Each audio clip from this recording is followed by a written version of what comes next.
I'm so scared that my life will not produce the fruit of my dreams, that the seeds I've sown with trembling hands, in desperate, hopeful streams, will wither in the common soil, or be washed away by rain, and all my careful tending will have been, forever, in vain. I fear the tree within me, with its roots so deep and wide, will only bear a barren branch when autumn comes inside, that the bloom miners through winter's frost, the bud the sun persuaded, will be a flower no one picks, a promise slowly faded. I watch the gardens others grow, their vibrant, heavy yields, and compare them to my struggling plot in some forgotten field. Their laughter is a ripe, red peach, their love, a perfect vine, while my own limbs feel the ache of some unfinished design.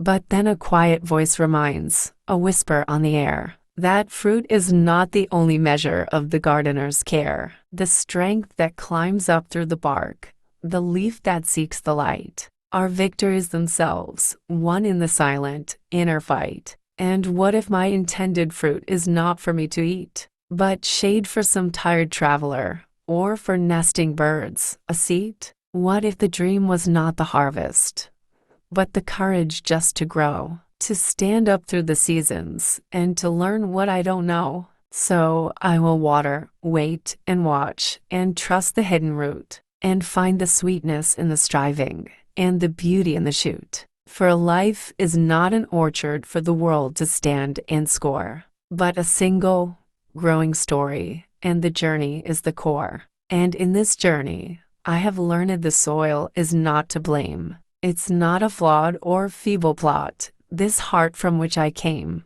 The very fear that chills the roots, the doubt that starves the ground, can be the compost turned and rich, where truer peace is found. The winter's wait is not a waste, though brittle branches creak. It's not a death, but just a depth, a wisdom that the seek must learn to love the patient pause, the necessary rest, that gathers force beneath the earth and puts the heart to test. And what of dreams that never swell in forms I can hold tight? Perhaps they fall and decompose in sacrificial night, becoming not a meal for me, but for the roots, a grace, to feed a sturdier, wilder truth that time will soon replace. So, let me love this tree itself, its scars and winding grain, the way it bends but does not break in wind and driving rain. Let me find pride in every leaf that dares to be unfurled, a testament to life itself in this uncertain world.